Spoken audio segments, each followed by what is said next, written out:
공부의 노력을 한번 얘기를 해볼게요. 사람들이 요즘은 토익을 해야 된대. 그래서 토익 공부를 막 하고 있어. 그랬더니 요새는 이거 안 된대. 공무원이 되세래. 어떻게? 2달 있다 공무원 학원을 끊어요. 공무원 학원을 공부하고 있다면 아니래. 그래도 누가 뭐래도 공사래. 그럼 2달 있다 또 공사를 끊어요. 여러분들은 모든 노력의 주기가 너무 짧으세요. 대부분 여기 있는 분들은 노력을 지 내키는 대로 하세요. 짧게, 간헐적으로. 2달을 못 넘겨요. 한 반에 저희 반이 200명 정도 들어와요. 하루에 8타임 정도 강의를 하고 이러는데 누가 누군지도 사실 몰라요, 강의실에. 근데 요 오른쪽 맨 끝에 어떤 남학생이 수업을 듣는데 녹음기를 책상 위에 딱 얹어놓고 팔짱을 딱 끼고 그리고 강의를 째려보면서 듣고 있는 거예요. 아무리 200명이 누가 누군지 몰라도 그 친구는 너무 눈에 띄는 거지, 이제. 근데 약간 무섭게 생겼어요, 특히 또. 근데 1교시가 끝나고 수업이 끝났어. 안 나가. 계속 그 자리에 또 앉아있어. 조교들이 나가라고 해도 끄적도 안 해요. 안 나가요. 2교시를 들어요. 그때부터 이제 필기를 해요. 그거 또 녹음을 해요. 하루는 그 친구가 팔을 딱 잡고 자기랑 얘기를 좀 하세요. 원래 학생분들 중에 저랑 얘기하자는 사람은 여태까지 한 명도 없어요. 그 친구를 제외하고는. 내 몸에 손을 댄 사람도 아마 유일할 거예요. 나는 그 얘기를 들어줬어요. 왜? 무서워서. 사투리가 너무 심하고 생긴 것도 너무 남자답게 생겼어. 이제 그 친구가 그러면서 얘기를 하는데 자기가 이제 부산에서 처음 올라왔대요, 서울은. 사연이 고등학교 때까지는 공부에 뜻이 없었어요. 졸업하고 다 한 2년 동안은 뜻이 없었어요. 2년이란 시간이 그렇게 빈둥빈둥하면서 지났어요. 할머니 칠순잔치인가 그랬대요. 외아들이에요. 근데 칠순잔치라서 다 가족 사진 찍는데 자기 아들은 아무도 안 찍어요.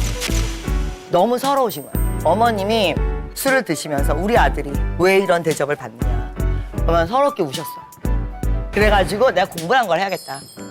이 친구 말버릇에 그런 게 있어요. 나는 무식해서 일단 처음부터 다 봐야 되겠고 다 외워야 되겠고 다 들어야 되겠고 그런데 그 친구 공부하는 스타일이 자 수능을 봐야 돼요. 어떻게?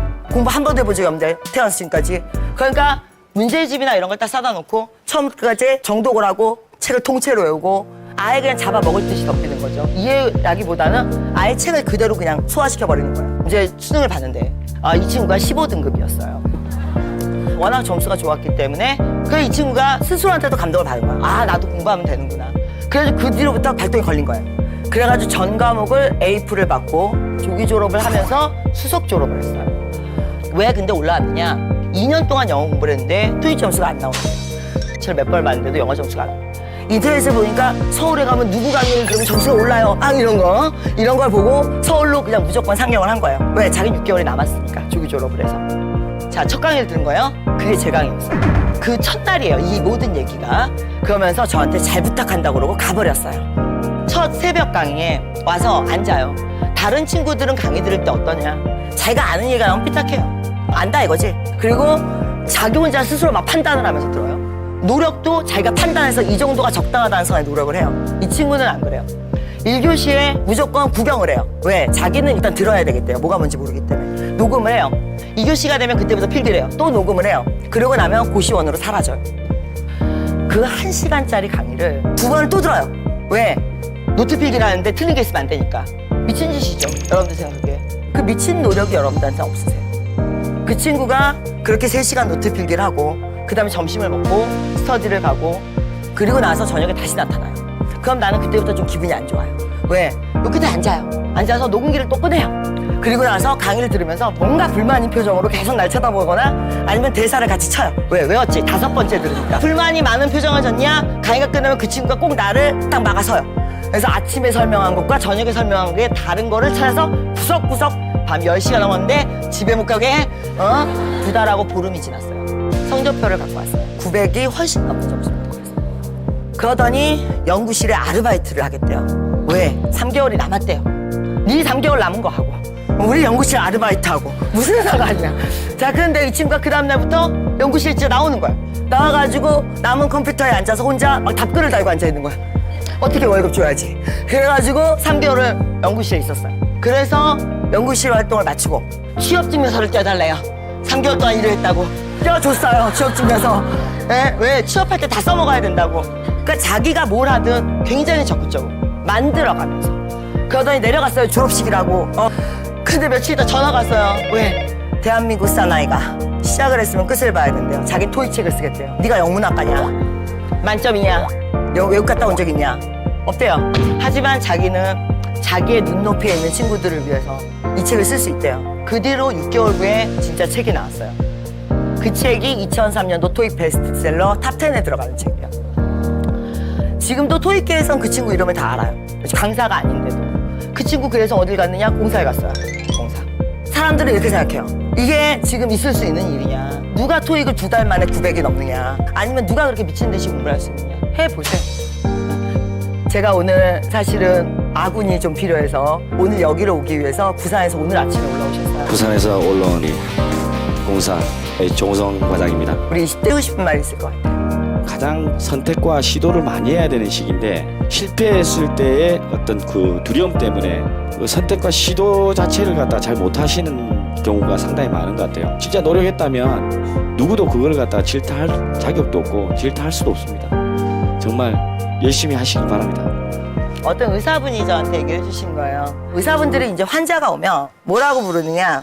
IQ 30이 왔어요. IQ 90이 왔어요. 이런 의사들 은어가 있대요. 근데 IQ 30이 왔다는 건 무슨 소리냐? 의사가 신이라고 생각하시는 거예요. 그러니까 아무 질문도 없으시고 의사가 굶으라면 밀어날 정도로 굶고 의사가 물만 먹으라면 정말 물만 먹고 근데 IQ 90인 분이 왔다고 무슨 소리냐? 굉장히 뭔가 의지는 강해요.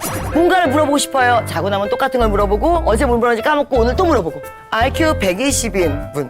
자, 나름대로 똑똑하다고 생각하세요. 요령이 있다고 생각하세요. 아, 요건 이렇게 하면 돼. 그러면서 질문이나 뭔가를 많이 하시는데 다 자기 병과는 상관없는 것 같아요. IQ 150인 분이 있으세요. 의사보다 더 똑똑해요. 자기 병을 자기가 치료해요. 하지만 그런 분들은 거의 없다는 얘기죠. 우리같이 평범한 사람들은 IQ 90이에요. 사실 우리 뭘 열심히 해도 자고 나면 또 같은 게 반복돼요. 그게 왜 그러느냐. 노력을 할 때는 노력의 목표를 보고 진득하니 마음을 비우고 채워가셔야 되는데 그 사이에 자꾸 끼어들어서 자기가 끌고 가려고 하다 보니까 판단을 하고 확인을 하고 IQ 30인 사람이 제일 빨리 나는데요. 가장 문제는 120이죠. 어설프게 똑똑한 사람들. 자기 병에 좋다는 약을 자기가 혼자 다 알아서 먹고 합병증 와서 나오는. 예? 근데 IQ 30이신 분들은 가장 병도 빨리 나요. 수업 시간의 효과도 제일 빨라요. 실제로. 지금은 이제 대기업 뭐 공사 과장님이시고 그렇지만 정말 IQ 30이 뭔지를 정말 눈으로 보여줘서 제가 경찰 아저씨라고 부르는 분이 있어요. 나이가 40대 초반 정도 되셨는데 앉아 계시는데 뭐가 있냐 위에 핸드폰 3개와 무전기 2개를 올려놓고 앉아 계세요. 그분이 종로경찰서에서 2번째로 지위가 높으신 분이었어요. 한 번만 더 시험을 보면 이제 서장님이 되시는 분이었어요. 근데 왜 토익 공부를 하세요? 이렇게 물어보니까 서장님이 되는 그 진급시험 때 해외 파견이 있대요. 이분 꿈이 해외로 나가서 2년 동안 근무를 하시는 거예요. 근데 공부하실 시간이 너무 없어요. 경찰서에서 2번째로 높으신 분인데 얼마나 바쁘시겠어요. 한 번을 안 빠지세요. 안타까운 건 이분이 꼭 한 달에 15점씩 오르세요. 근데 이분이 몇 점이냐? 토익이 400점대였어요. 이분의 목표 점수는 700이에요. 그래서 1년이 지났어요. 한 번을 안 빠지셨어요. 700에 나왔어요. 근데 그 사이에 커트라인이 올랐어요. 730이 됐어요. 난 이분이 포기하실 줄 알았어요. 6개월 또 다니셨어요. 기어코 730을 만들어서 가셨어요. 1년 반, 2년 걸려서 700 나오는 거 나 같으면 안 하고 만다. 여러분 남의 노력에 대해서 굉장히 함부로 얘기하시는 분들이 있는데 지난 2년 동안 뭐 하셨는지 생각해보세요. 남보다 늦게 가는 게 중요한 게 아니에요. 남보다 오래 못한 게 중요한 거죠. 어차피 끝까지 가면 그 끝점에 내가 서 있게 돼 있어요. 버티기만 하면. 밀려서라도 가요. 중간에 내려오니까 문제지 자꾸 본인이. 사람은 누구나 태어나면서 선민 사상이 있어요. 난 특별해. 그게 증명되지 않을 뿐이야. 네. 누구나 그래요. 다 특별하다고 생각하고 태어나서 평범하다고 생각하면서 죽어요. 나는 평범하다는 걸 인정하는 과정이 너무 힘들었어요. 그래서 안 하기로 했어요. 인정. 내가 과연 성공을 할 것이냐. 못해도 어쩔 수 없죠. 근데 중요한 건 이 모습대로 이렇게 있다가 죽을 거냐는 거죠. 나같이 평범한 사람은 굉장히 오랜 시간을 스스로 도끼를 끌어내고 스스로 계속 다금질을 하고 그러면서 만들어간 거예요. 일단 내가 할 수 있는 건 뭐냐. 도서관에 가서 역대 IELTS 책을 다 빌렸어요. 그냥 조금 더 공부하셔서 조금 더 좋은 학교를 가시는 것보다는 자기만의 경쟁력을 준비하시는 게 훨씬 더 도움이 되세요. 내가 맨 처음에 강의를 시작했을 때 사람들이 다 그랬어요. 그렇게 잘났다며 고작 강사냐고. 그래요. 고작 강사예요. 우리나라는 인력이 재산인 나라고 인력이 재산이다 보니까 교육열이 강할 수밖에 없는 나라예요. 그래서 교육시장이 발달했어요. 그런데 그런 시장에서 강의로 1등을 하면서 DJ를 했어요. 그리고 1년이 지나서 에세이를 냈는데 그 에세이가 30만 권이 팔리고 그러면서 지금 제가 사이버웨대 교수를 하면서 CEO죠. 그래요. 그 고작 강사가 10년이 바뀌었죠. 강사란 직업에 대한 인식도 바뀌었어요. 나는 그 한복판에 내가 있다고 자부해요. 사실은 우리나라의 제1직업군이 강사예요. 강사들의 대부분이 왜 스타 강사가 안 되느냐? 스타 강사가 안 되는 이유는 내가 고작 이런 일이나 할 사람이냐? 왜? 대부분 잘나신 분들이 강사하기 때문에 그냥 잠깐 아르바이트 삼아 하는 거야. 취업할 때까지만 할 거야. 열의 여덟은 이러고 강사를 해요. 그렇기 때문에 스타 강사가 못 되시는 거지. 강사란 직업이 뭐가 부족한 건 아니에요. 본인의 학교가 부족한 거예요? 아니면 본인의 학교에서 수석을 못했고 본인의 학교에서 공모전에 입상을 못했고 본인의 학교에서 인턴을 못 갔다 온 본인의 문제예요. 어떻게 가야 돼? 너무 막막하죠? 고민과 노력은 머리가 하는 게 아니에요. 특히 노력은.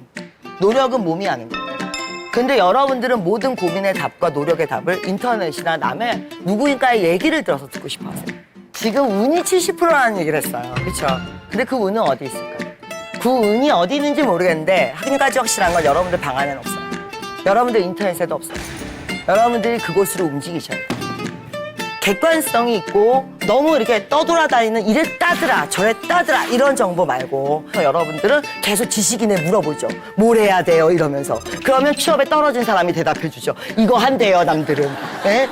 정보라는 것도 고급 정보를 여러분들이 가려서 받으셔야 되거든요. 제가 굳이 해드릴 필요 없었던 거예요. 어떻게 보면. 여러분들이 충분히 하실 수 있는 거였어요. 오늘 내가 친구랑 아주 중요한 얘기를 해야 되기 때문에 30분 일찍 나가요. 그러면서 여러분들 뭐라고 얘기했냐. 다 인맥이야. 그래요? 여러분들 인맥 누가 있는데요? 여러분들이 인맥이라고 말할 사람들은 과연 여러분들을 다시 뒤집어서 인맥이라고 해줄까요? 인맥이란 건 양쪽이 대등한 위치에 있을 때 인맥 아닌가요? 한쪽이 일방적으로 길 얘기만 하면 한쪽은 민폐일 텐데요. 여러분은 그분을 인맥이라고 생각하시지만 그분 입장에서 여러분들이 민폐시라고. 나는 인맥보다 더 중요한 건 자기의 존재감이라고 생각해요. 이 인맥이라는 건 쉽게 없어지는 게 아니에요. 내가 존재감이 생기면 더 강해지는 거죠. 일단 본인을 먼저 세우는 시간을 가지세요. 눈에 보이는 어떤 결과를 위해서 달려드는 그 시간을 주변 사람들은 지켜봐줘요. 여러분들을 버리지 않아요. 그 친구들은 세상을 왕따시키는 거에 무서워하지 않아요. 자기가 순간적으로 사라지는 거에 무서워하지 않아요. 왜? 자기가 세상에 나가면 자기를 중심으로 다시 모일 거니까. 조금 더 자신 있게 사세요. 그 왕따가 되는 것도 너무 두려워하지 말았으면 좋겠어요. 내가 다르기 때문에 왕따가 되는 거예요.